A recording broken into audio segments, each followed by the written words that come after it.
Yes, sir. You know the fucking vibes. The NYCFC Forever Podcast with your boy Dave Doobie, a.k.a. Doobie Rocks. And yo, we got the whole gang out here. Gang. Yeeerrrr. Yo, Sanchez, this is kind of a little special episode. The people said it would never happen. The people said it would never happen. The world has been waiting for this. The world has been I waiting can't go a city block with You somebody. can't go a city block without somebody telling me, when are you? you getting this guy on the pod? Today. He needs to show face. Today. He needs to tell the Today. people. It happens. He has to put respect on our name. Hey. Put the respect on his Oh! There he is. Andrew Wiebe, welcome to NYCFC. The host of the MLS Extra Time. MLS Extra Time. Radio. Oh, no radio no more, right? Y'all drop radio? Yeah, radio's been gone, man. That's a couple years ago. That's okay, though. We have the legacy. ETR is the legacy. Yeah. So hold on. This is He hosts anything that gets published. Water torture from Jonathan, man. Just drips of water on my forehead. Every day. A tweet. Drip. Yes. And you know what? I'm here, and I'm jacked about it. Yes. You guys, it's awesome that you're together. Yeah, man. Doing this with each other. I mean, that is the best. I miss that on Extra Time. I miss being able to look over at Dave or, share that moment, share that laugh, share that emotion. So, yeah, no, it's late night. We just got done watching this NYCFC kicking off CCL, kicking off the 2022 season. Hell yeah. Starting off on going down to Costa Rica. Yeah. Wop. Tati doing his thing. Hold on to this, man. But, yeah, I'm glad to be here. I'm glad to have made this happen because we're all glad too. A lot of like Sanchez was saying, a lot of people asking about this, man. So we're really excited that you were able to come on. Yeah, definitely. The NYCFC Forever Army. Yes. Yo, our beehive has been out in full force. Oh yeah. This one shows persistence. Yeah. Persistence also always wins. Yes. Yeah, man.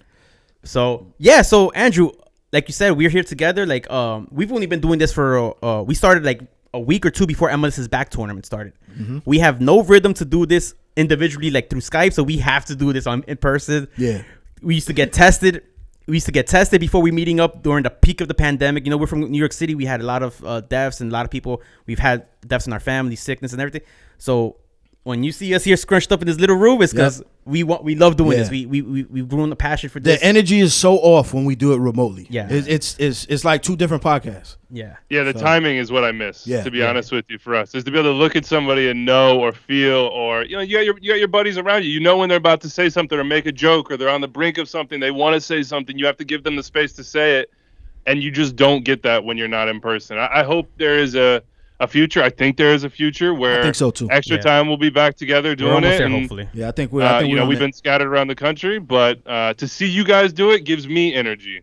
Good. So, and to know that you were doing it out of a barbershop before. Yeah. We're still doing it. Yeah, we're still doing it in the basement of a barbershop right now. During it, I mean, that's what we need. That sounds like a good show. Like the barber comes down because the barbershop has a full bar in the basement, like a full lounge bar, and mid episodes comes down, gives us barber shots. comes down and starts giving everybody shots. You don't have barbershops like that in Kansas City. I'm just gonna say that you don't have barbershops like that here. I could imagine. Unfortunately. You know what they do have in Kansas City? What they got?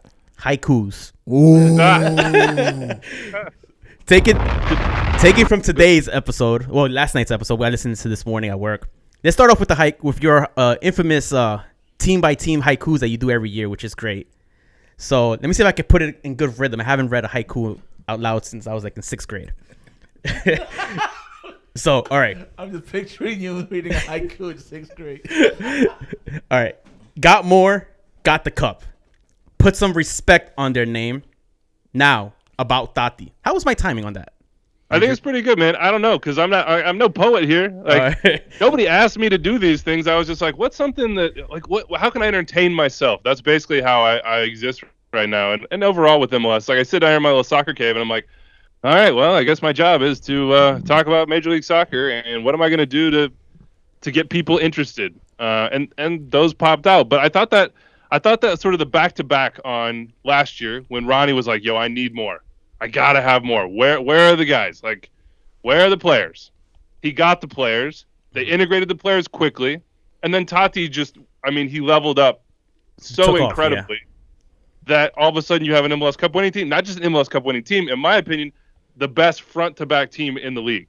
Yes. And that's pretty incredible. Honestly, I think for NYCFC fans, and sometimes people around the league are not like, oh, we don't who's the best teams in the league. They don't immediately go to NYCFC, but in a lot of ways, you guys are spoiled. Yeah. Like, look at the point totals over the last 5 years. Look at the guys that you've been able to just lean on. Like, to have a guy, just to sign a 10 like Maxi, just to have a pair of center backs, like just to have a goalkeeper like Shanjan that is just a rock. Yeah. Is a buoy. He's going to be there. He's going to make the plays you need him to make. And then the consistency. Like, MLS, most teams don't get that consistency. So, you guys have been spoiled in some ways. I mean, it's nice to be spoiled. Yeah. And now you got the star to do it. I mean, I just got this Galaxy jersey over here, and one of the things, like, people are like, oh, I don't like that, fresh and clean, it's all just white. I'm like, yeah, that's true, but you know what? For a Galaxy fan, when you pull that on, you have 5 stars sitting on it. Hell yeah. So, like, regardless of what that jersey likes, you have 5 stars. You have 5 instances as a fan base that you got to enjoy. Like, what did last year mean to you guys personally? You know what I mean? How much time you got, Andrew? Yeah. I can't watch any highlight without my eyes getting watery to this day still. Yep. Yeah, that day was. We were all there in Portland. Yeah. We were all there. We were all the playoff games on the road. We were there in each other's arms, crying, bawling out. To the point where, like, we celebrated. Every time I saw another supporter, I'd cry more. Yeah, it was just like one that I've known over the years. It's like, fuck, we finally. I let out a scream when Kyan's penalty went in. Like, shit. I don't think I've ever like yelled like at that pitch, at that high of a note, ever in my life. And to this day, it's an amazing feeling. Andrew, let me tell you something, man. That's the beauty, right? Yeah, beautiful. This club might be an expansion club, but it represents so much to each and every person out there. Yeah, they got nicknames for us. They call us, whatever. It doesn't matter. To the supporters, this club means everything.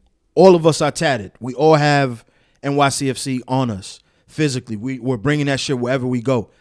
We all support local football. We all support MLS. This is why we do this podcast, because no one we felt represented the team better than we can. That's why we came together as a group. We have this inside joke where, we're the Wu-Tang of podcasting, because we came together, like a swarm, like some bees out here to talk about the club that we love. So when you got with my sick, hell, you got with a sick ass click and went all out. You know what I'm saying? Just quoting Raekwon on that. But like we that game, that moment, just being in Portland and feeling that energy and scoring that early goal and being like, yo, we got this. Not a doubt in my mind. Yo, not one doubt, for real. Not one doubt in our minds. We were losing the cup. And then maybe a 94 53 or whatever. 93 53. I might have been I might have switched it up a second. Just a little bit. Yeah. Just a little bit of doubt. With 10 seconds left, they score that goal and the place just goes fucking nuts. Yeah. And you can't see straight. You can't think straight. That was deafening. But, it was deafening. It was deafening. That's only the second time that's ever happened to me in the stadium. But to see, like you said, the consistency of that team, like 10, 12 minutes into this to extra time, I said, nah, we got this. We're going to win. We're good. We got this. And we did. We won MLS Cup. We made the crowd die out, and I knew. There was not a shadow of a doubt. Hell yeah. And you know what the best part of this thing is? The best part is that Red Bulls will never, ever, ever feel this. Yeah. Ever. Because we did it first. Yeah, we did it first. It's too late. It's too late. Let me tell you guys what I see when I look across this screen right now. And we've never met. This is the first time we're talking. Yeah, but we all can feel that we share something, right? Yeah. That we share a passion. When I look at you guys, I see what I want to see in every single market, which are people that are about that city, are about that place. That's their place. This club has become their club. Your families, your friends, your kids, whatever it might be, they're all getting involved. This is a family. I can see it in the four of you, in the way that you have shared experiences, in the way that you now share your lives. I'm sure, like, it's not just a soccer thing.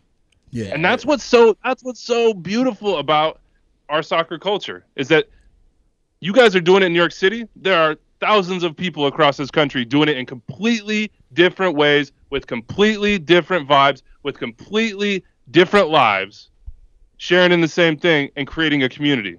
Like, that's what drew me to this particular sport. Yeah. Is just what I played it. I love it aesthetically, competitively, all that stuff. Soccer, beautiful, love it. But you've been covering it a long time, right? There's something deeper. There's something more to it. Like I don't know, man. Like just I can feel it. I can feel that energy from you guys, and that's inspiring, man. It's inspiring. It's amazing to think about. You know, when we put out the podcast, we're not always thinking about like, okay, who's this going out to?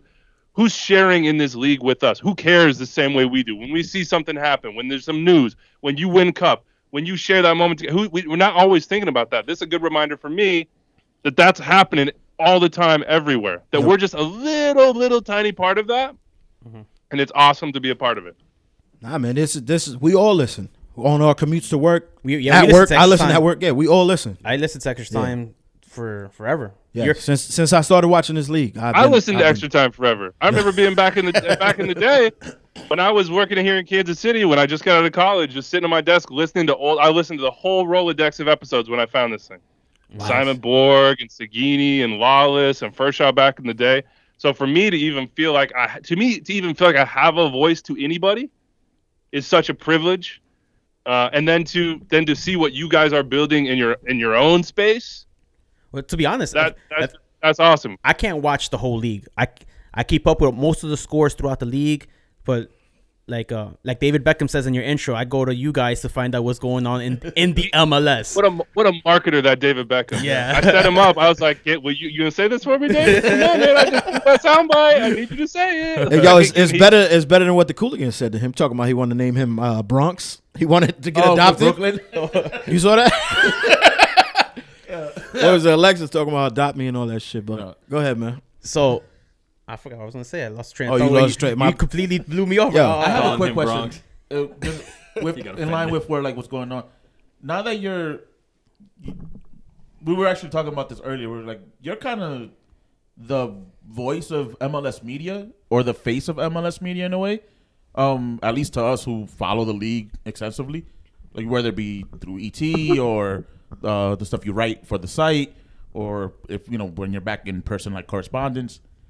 How does that feel in a way of like do you feel that sense of responsibility to? You're our John Madden. pretty much. Yeah. Pretty much. I wish. That's fact. Nah, for real. It's true. Like, it's true. It's not to hype you up. It's just literally like, you know how it is with MLS media in this country. Like it's kind of you either do it on your own or it's not going to be done for you. Yeah, we're scrappy. Yeah. So you being that, do you feel that you have that sense of responsibility to constantly, like carry that torch wherever you go? And also, how has this changed since you came on board? Have you seen more like fan media, kind of like ours, pop up more and more, or?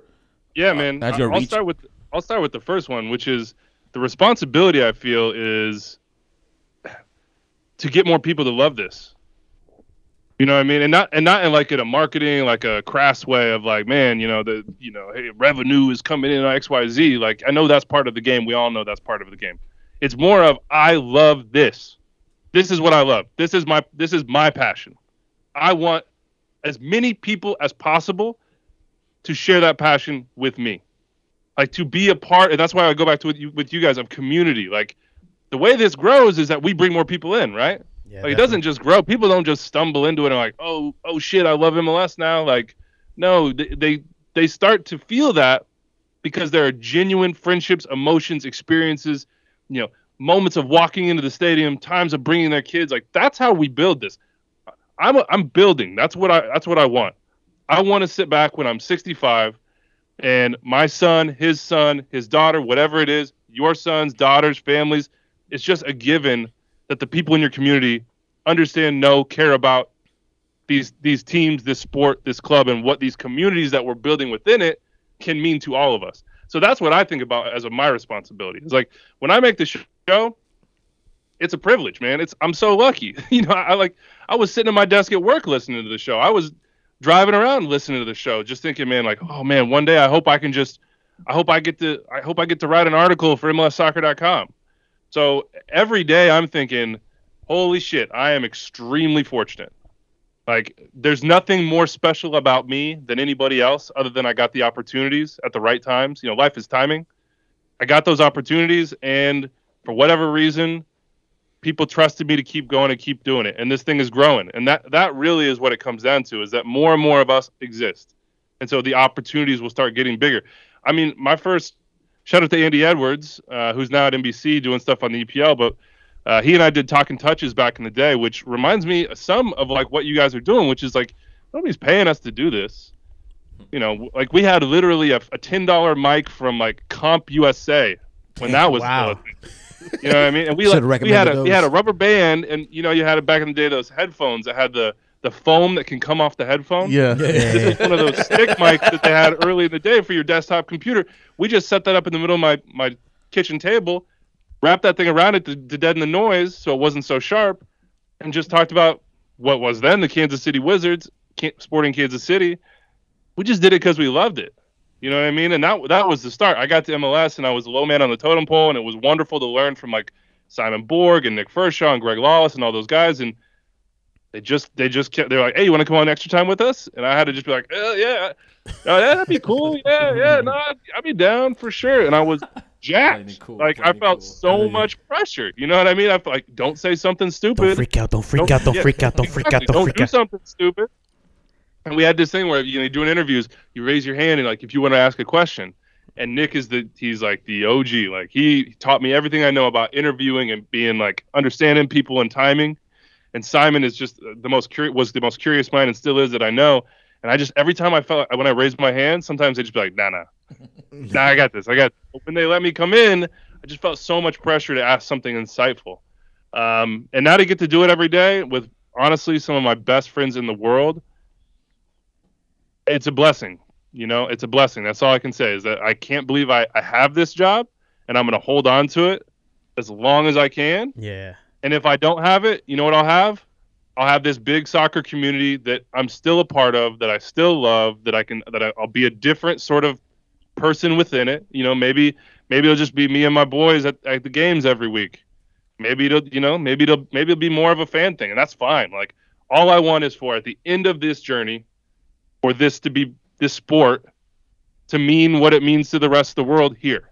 Yeah, because you know what it means to the rest of the world. That's we all have well, Dave and Yousef are Dominican, so they don't really have that exact bro. This is foreign too. Generational love of the sport. I guess you say. Me, Irving is Colombian. My family is Ecuadorian, so we have like that.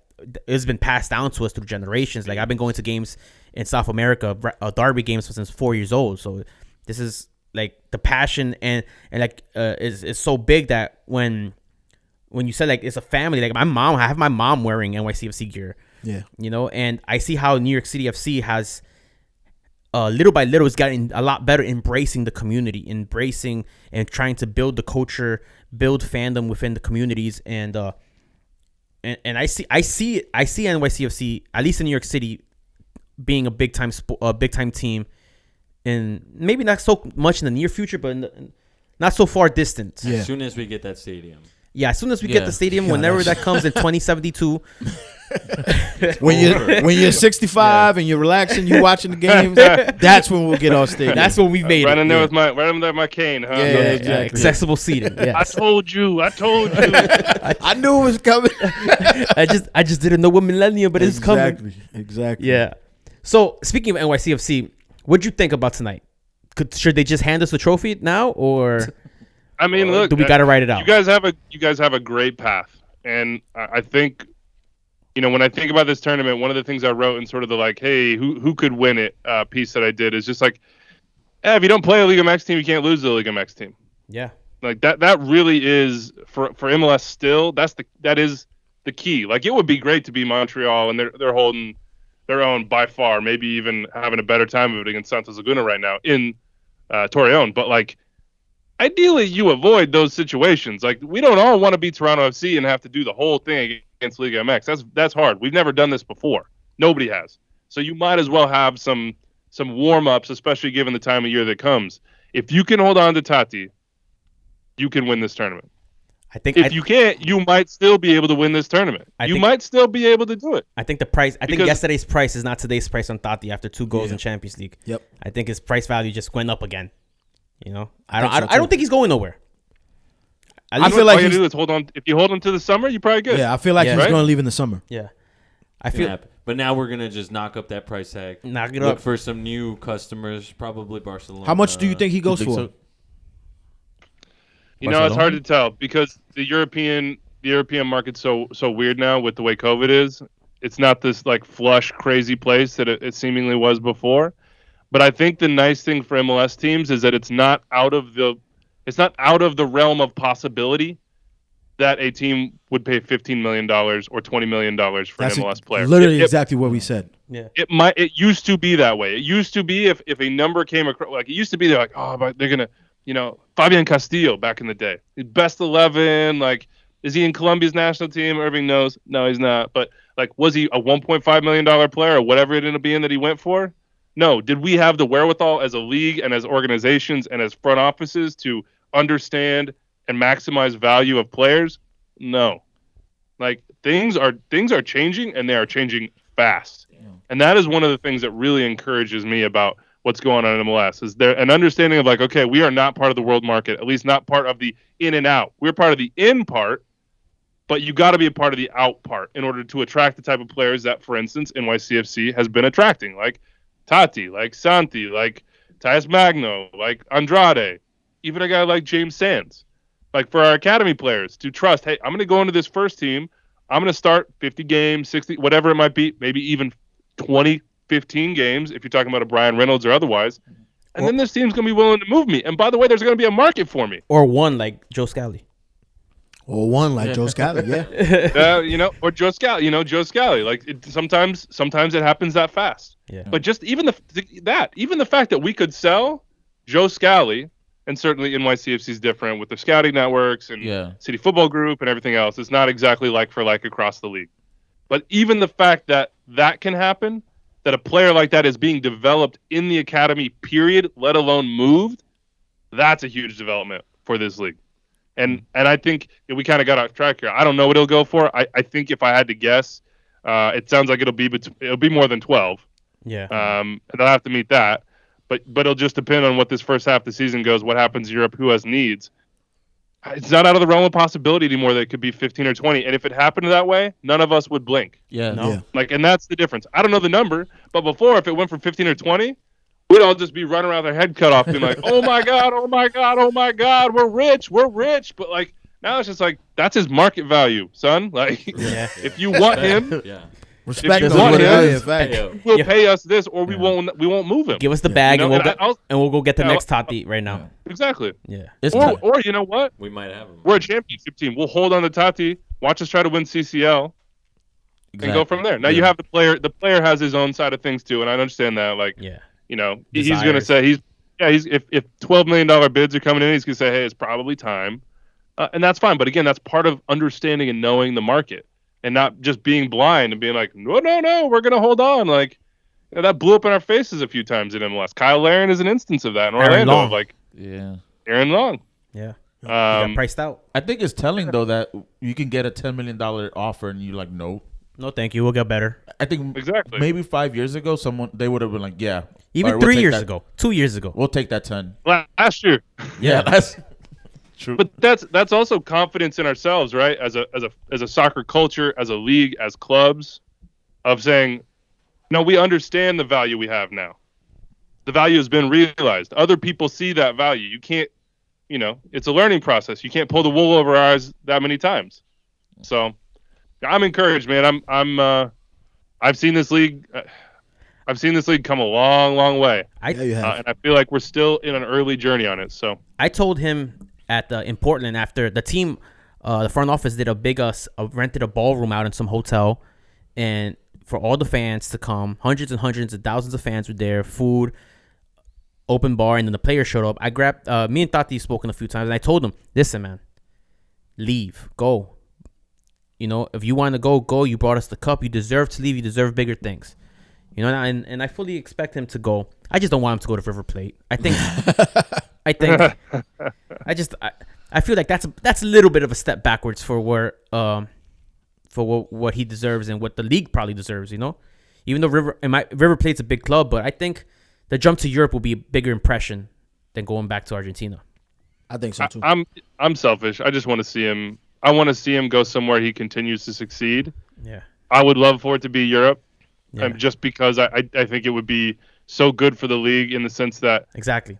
we're selling homegrown players and we're selling U.S. and Canadian internationals for big numbers to Champions League clubs. We have not yet figured out how to do that necessarily, or I should say we haven't yet done it consistently as a league with players that were bought for transfer fees from South America. Yeah. And with this whole U22 thing, you see it with what you guys are doing. He's yawning. He's like, man, it's late out here. It's like 11. No, I'm telling you, man. I'm tired. He works But, overnight. I mean, I said it But, while we were watching this match. I'm like, we might sell Tati for, 18, 20 million this year. But in 2 years, would it surprise you that Thales Magno goes for 30? Like, that's probably the next step. Like, that's probably what they're thinking about. Yeah, he was having big offers from Europe before he blew out his knees. Before he came to us, that's why he came to us for the price he did. Yeah, and that's the next step, right? Is to figure out how to not just our players in our academies to say like, hey, when I go get Facundo Torres in Orlando, or I go get Diego Rossi, or I go get Brian Rodriguez out of Uruguay, like, okay, look, man, we're trying to win titles. You're a great player. This is a 2-year thing. You know that. We know that. Everybody knows that. Europe knows that. This is a place that they scout, that they value, where you can, as a player, realize your dreams. And that goes back to what I want this league to be. Like, I got a little frustrated in the past when teams had offers that were really good and didn't sell for both themselves and the players, because I want players to look at this league and think, that's where I realize my dream. And that comes in a lot of different forms. That might come in the form of James Sands winning a championship with his hometown team, Tavon Gray coming up out of the academy playing for that team. That can also come in the sense of, like, we did this special thing. Now it's time for me to move on. You as an organization are competent enough and confident enough in your own abilities to reinvest that money and keep the train rolling. We all know what this game is. This isn't the NBA. This isn't like change is going to happen. You are going to sell players. You are part of this big network. How can you set up your organization to not just survive those moments, but to use them as launching pads and thrive? Like, get bigger off of a sale like that. Get bigger off of what a James Sands can do for you, show like flying your flag for Rangers, etc. So I think we as a league are starting to figure that out, and it's just leaps and bounds from where we were. And the biggest part of that is there's better players. Yeah. At least we're not a retirement league anymore. Watch it. At least we're not a retirement league. More enjoyable every week to watch, to cover, to talk about. It's more fun. It's more fun. Italy took the title of retirement league. Yeah, they did. They kind of did. Yeah. Yo, Andrew, real quick, you guys left out something on the pod this week. Yes, you did. You didn't do the over/under on how many cups we're gonna get. How many trophies? We're playing for trophies. Yes, skipped over it. Yes. Yeah, we were playing for 5 trophies this year, with the Shield included. Over/under. It's hard because you don't know on Tati, right? But if he comes in, maybe Magno gets pushed up top. Andrade could. I'm gonna say, what's the over under we set? 1.5? No, you didn't do it. Shoot. That's why. That's why we brought it up. Now. We bring it up. I blame Anders. I straight up. I blame Anders. Like, you gotta keep us. He's gotta hurt these cats. I thought it was. If I was start tweeting him. I thought we were gonna blame Agas. I'm gonna set it at 1.5. What do you take? Okay, I'll go first. I'm gonna say over, because I think the Campeones Cup, I've always said it since 2015, we could play anybody in the world at Yankee Stadium, and I'll put good money on that we're going to win. And especially the past 5 years, I think we've only lost, 7 games at Yankee Stadium. And that game is scheduled, as of now, to be played at Yankee Stadium. Bring it. In September. So I think that's one trophy. The mini pitch. So that's where the 1.5 comes into play. It's basically, are you betting on yourselves to win CCL, Open Cup, Shield, or MLS Cup? We talked about it earlier. I think I said. Nah, y'all were wilding though. Y'all were like, we gonna win everything. Like, come on. No, I said I wouldn't be upset if we didn't have a legitimate run at MLS Cup and we didn't win the MLS Cup if we get at least 2 trophies, Campeones Cup and one other. I think 2 as well. And I think the CCL, I think it's coming home. Ooh. Soccer's coming home. Soccer's coming home. You're gonna hate me. I would take the under just on the odds. Just on the odds. It's so difficult to win a trophy, period. Yeah. So I think your one is Campeones Cup, and I think if it's at Yankee Stadium, I'm 100% with you. I think you win that match. Shout out to the mini pitch. But then it gets tough. 68 by 100. We'll take it all day. But really what this is setting up for you is that when it does happen, you just flood my mentions again. Damn. We coming for you now. How did I go on the record? How did I go on the record on that podcast as a doubter? I should have been crowing about it so that when it happens, The alley was there. You don't learn, bro. Next thing that's bad game theory on my part. Come November, we won 5 trophies. And then what you gonna say? This clip is gonna be played in black and white and just. If that happens, if that happens, you fly out to New York and you come to the barbershop with the kids and all, yo. I've not had a good look, she does fine, but the fade is not what it was. Yesterday's fade is not today's fade, yo. Just not. That's facts. I try to tell her, like, I try to show her the pictures. I'm like, this is what I used to look like when my wife fell in love with me. This is how I look. Yeah, exactly. Like my guy Joe, on Franklin, he knows what to do. Like, I need to call him up. Like, Min's best haircut. What's up, Jovid? Like, I miss you, bro. Like, you got to play Dembow really, really loud to get it. It's all in the music. It's all in the music. Yeah. That's the longest relationship of my life, me and Jovid, but unfortunately it had to end. Maybe it'll come back. Never say never, right? Yeah, never say never. You could be like the players in Costa Rica. They flew out their barbers from New York to Costa Rica so they could get haircuts so they could be fresh for the night. I don't know if he's getting money like that though. I don't know if I'm getting money like that, man. I got 2 kids. If I didn't have 2 kids in daycare, maybe I might be flying barbers across the country. But as it stands right now, I'm just settling for what I got. Oh man. Any bit of advice you could give us? Well, hold on, real quick. Podcast? The reason I said 2 trophies, me and Irving spoke about this the other day, is that I think this winning the MLS Cup it broke the seal. I think we're gonna go on a run. The yips are gone. Yes, we exercised those Ronald Matarrita demons. We exercised those, and then you put them on FC Cincinnati. Yeah, yo, that's brutal. Harsh, bro. They put him brutal. He told me they sent him there. He told me he didn't want to go. He told me they sent him there. I can't help a Cincinnati joke. It comes out of me naturally. I love the people in Cincinnati, but I can't. You know what we call Cincinnati here? 3 points. I don't think I want to go. 3 points. 4 goals at least. Facts, yo. And your Skyline Chili's whack, yo. Trash. But I think we're gonna go on the run, and I think what our team was in 2019, what should have been in 2019, basically, the start of our dynasty. I think we just started in 2021, and we're just gonna go on a maybe 3 trophies in 4 years type of thing. That'd be fire. And just go on the run where you guys are gonna start the next wave of expansion. Respect on your name. Yes. The next wave of expansion teams are gonna be like, can they become NYCFC in 10 years? That's gonna be the talk that I want.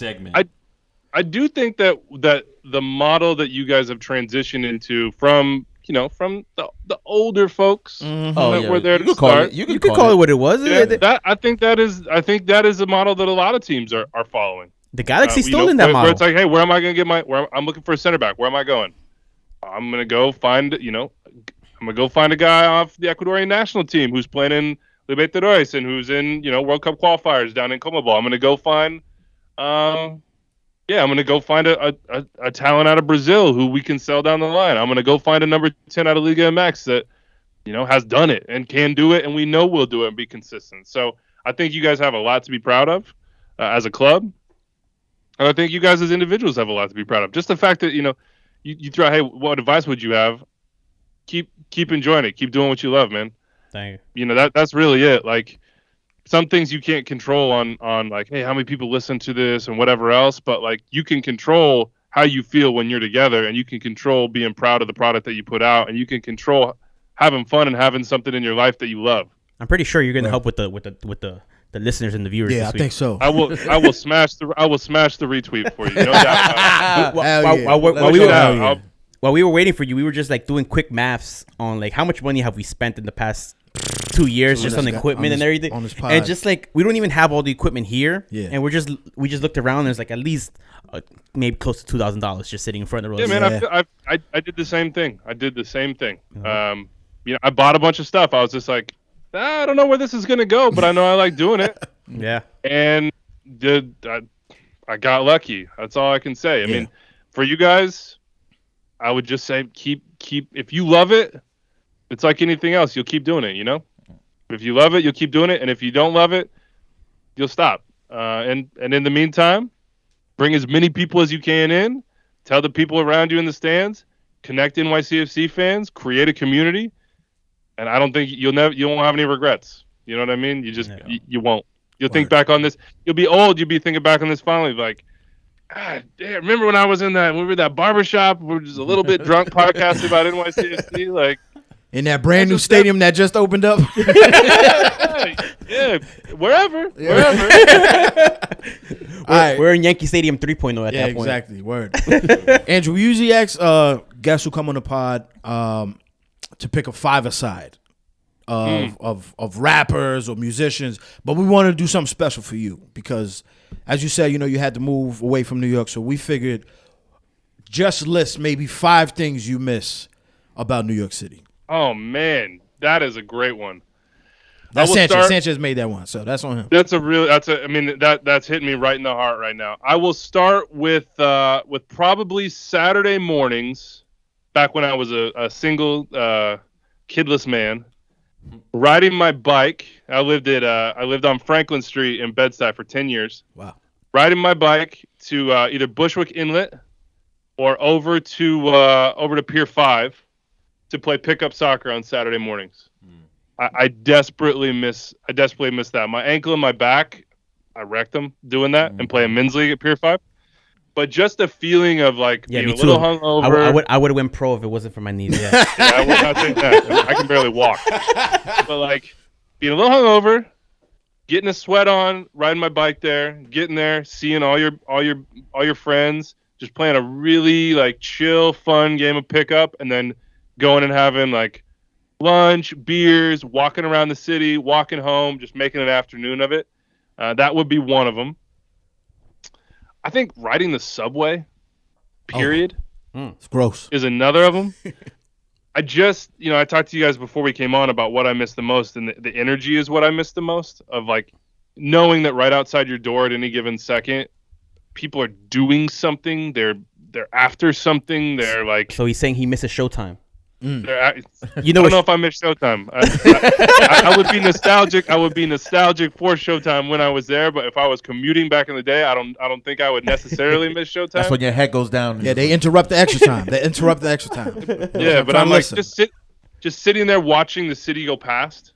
As you wait for your train, as you get on your train, seeing people that you're like, oh man, we share the same commute, or like, oh, that person lives in my neighborhood. Like, I really miss that.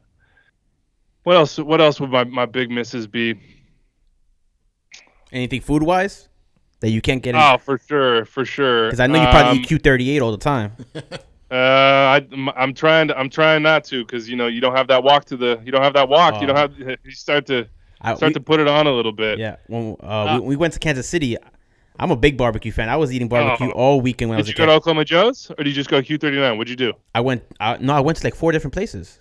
Oh, you was going in there. I didn't eat nothing but barbecue, I think. Wow. I have major stomach issues on the way back home.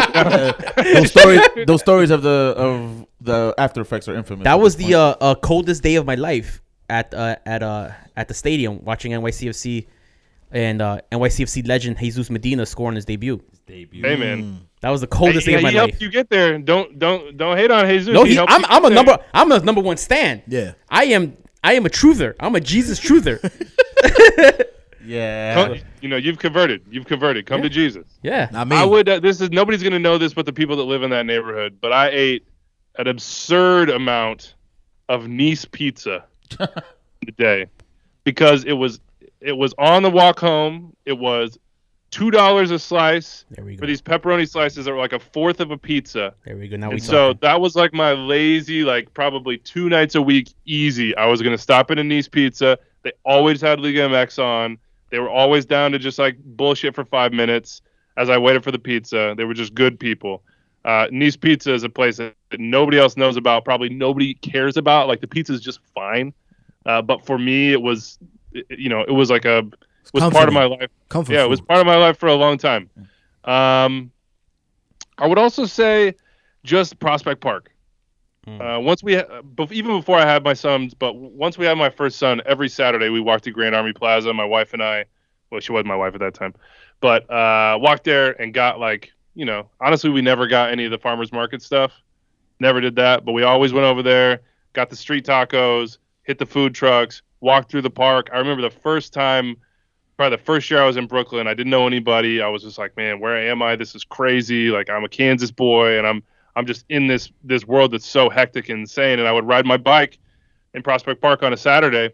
You'd see the drum circle. You'd see people having barbecues. You would see all these different, Get some like, jerk you'd go to chicken. all the soccer fields. You'd see all the different, like, just all different cultures and people all together mashed in the same spot. And it was honestly eye-opening for me as a person to see that happening on just like as a normal thing that wouldn't, like, we don't, there's not that much diversity here. You know what I mean? You don't see cultures like that.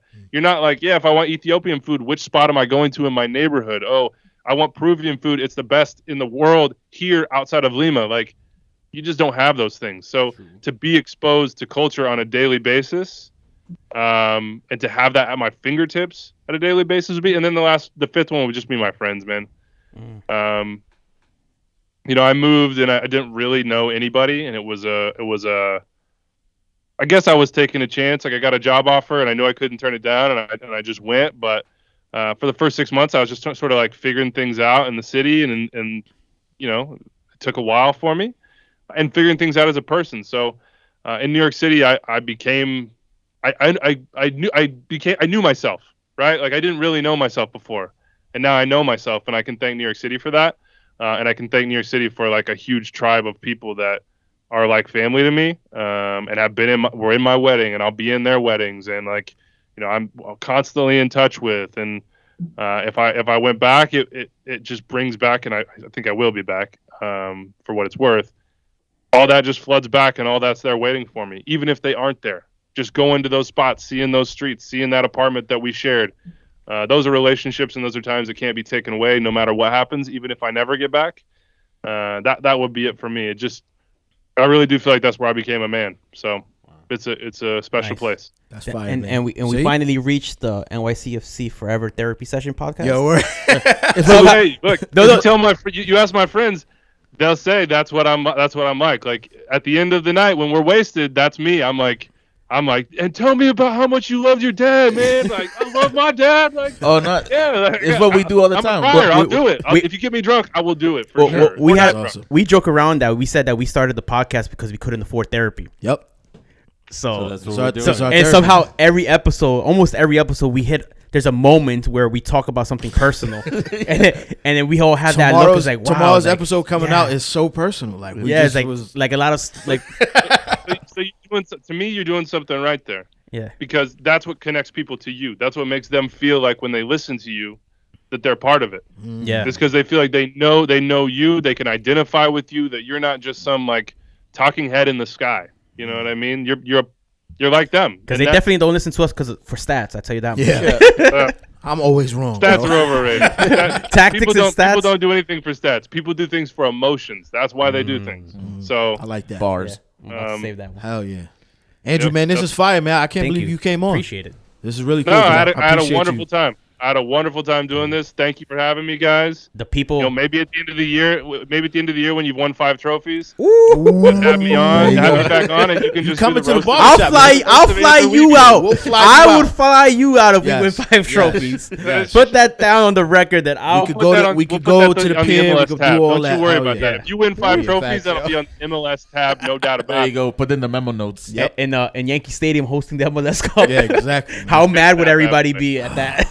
That'd be wild. That would be wild. No, man, I appreciate you guys. Yes, thank it's you. all love. I feel the love between each of you that you have as a group, and that reminds me of me and my friends, and that's what it's all about. And now I can peacefully say that I will no longer be going at you as like I did the year and change. I'm gonna go after David Goss this year because. I was say, don't at least CC me on the tweets. Like, I at least want to see the tweets. Because you know what I mean? Don't take me out entirely. At least you came on. David Goss no-showed us one time. For real, he did. We ran into, well, not we. Dave. I ran into him in Fall Rockaway, of all places, in the supermarket. I was like, yo, you got to come on the pod. He was like, all right, I'll do it. Yo, Dave, come through. Nothing. Day of the pod, we're sitting here waiting. We're just waiting. Wow. Left us on red. I got Left us on receipts. red. If you think the intro to Thursday's pod is not going to be me calling his ass out on Let's that, go. sorely mistaken. Yes. Sorely mistaken. I That got is yo. perfect intro I to the will. show. I will DM you receipts, bro. I have them on the phone still. I will Send them DM right you now. receipts, yo. I'll tell you how it's gonna go. Why are we It's so gonna- mad? I'll be like, with my partners in soccer, David Goss, who claims to be a man of the people but is not. Yes. Facts. Yes. We're just bullying Facts. interviews. Yeah. At this point, We're just bullying them. That's how we got Ian Joy on. We put our tribe on. Oh, Ian yeah, Joy. yeah. And Ian Joy came on the pod. Yo, that was a therapy session. That was a too. therapy That was- session. no. also. We had a That was crazy a great therapy one. session. That was with a Ian great Joy. one. You had Ian Joy telling me that I had to come on the There show. you go. Yes, That's how it yes, works. man. That's how it works. That's how it works. I was like, Now you damn, gotta he pay has it some forward. dimensions Too? Now you got to pay it forward. To the next guy. We got rough Exactly. exteriors, but we're soft inside. You know, we're we're like grizzly bears, tamed grizzly bears. Or, If you're not, you're not living. facts. Oh, If there you're you go, not, there you you're not living. If I like people that. don't matter to you, if you don't care about people, you're not for me. You're not for me. So I see you guys do that. I appreciate Thank you you for having. It's still 0-0 in Torreon, which is really frustrating me. But They usually blow it That's at home, easy so it's for all good. Yeah. all my money's now in NYCFC anyway. So There you There go. you go. 5 cups, baby. Andrew. 5 trophies. Thank Thanks, you. man. We'll see Appreciate you. it. yeah, man. Stay in touch, guys. I appreciate it. Thank you.